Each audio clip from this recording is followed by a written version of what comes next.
দর্শক, শেষ পর্যন্ত যুদ্ধ বেঁধেই গেল।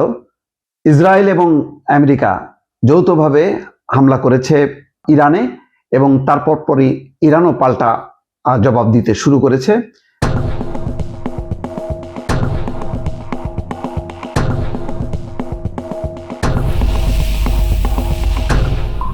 যখন আপনাদের সঙ্গে কথা বলছি তখন বাংলাদেশ সময় 3টা 9 মিনিট, আরো 1 ঘন্টা আগে এই যুদ্ধ শুরু হয়েছে, পাল্টাপাল্টি হামলা চলছে।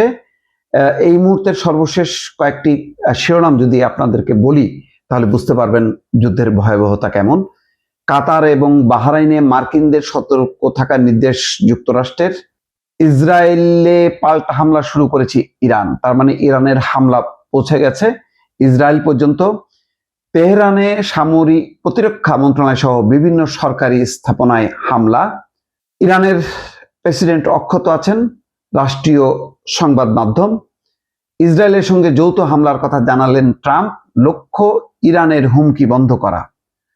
দর্শক জানেন যে এর মধ্যে আলোচনা চলছিল পরমাণু যেই ইউরেনিয়াম মজুদ সেটা সমৃদ্ধ করতে পারবে না, সেখান থেকে তাদেরকে ইরানকে চলে যেতে হবে বা গুটিয়ে আসতে হবে।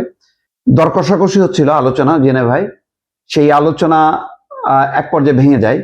তারপরও যারা মধ্যস্থতাকারী তারা আশা করছিলেন যে আবার পুনরায় কারিগরি আলোচনা শুরু হবে। ইরানও বলছিল যে তারা আলোচনার মাধ্যমেই সমস্যার সমাধান করতে চান। কিন্তু শেষ পর্যন্ত যেহেতু কয়েকদিনের আলোচনা ভেঙে গেছে, তখনই বোঝা যাচ্ছিল যে আমেরিকা হামলা চালাবে। ইসরায়েলে অবস্থান করা মার্কিনীদেরকে তারা যখন সরিয়েছে তখনই পরিষ্কার হয়ে যায় যে যেহেতু যুদ্ধ শুরু হবে, ইরান হামলা করবে ইসরায়েলে, যাতে মার্কিন নাগরিকরা ক্ষতিগ্রস্ত না হয় সেজন্য তাদেরকে সরিয়ে নিয়েছে। ইরানের 5টি শহরে হামলা, এই খবর এসছে। ভয়াবহ জবাব দেওয়ার প্রস্তুতি নিচ্ছে তেহরান, ইরানি কর্মকর্তা বলেছেন। তেহরানের কয়েকটি এলাকায় মোবাইল নেটওয়ার্ক বিঘ্নিত। ইরানে হামলা চালিয়েছে ইসরায়েল। প্রতিরক্ষা মন্ত্রী অর্থাৎ ইসরায়েলের প্রতিরক্ষা মন্ত্রীও ঘোষণা করেছেন যে হামলা হচ্ছে। ইসরায়েলের সঙ্গে যুক্তরাষ্ট্রও ইরানে হামলা চালিয়েছে, মার্কিন কর্মকর্তা। তার মানে যৌথ হামলা ইসরায়েল এবং আমেরিকার।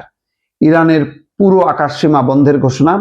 খামেনি তেহরানে নেই, নিরাপদ স্থানে সরে গেছেন, রয়টার্স বলছে। তেহরানের উত্তর এবং পূর্বে শক্তিশালী বিস্ফোরণ। যুদ্ধের দামামা বেজে গেল, তার মানে একটা অস্থিরতা নিশ্চিত।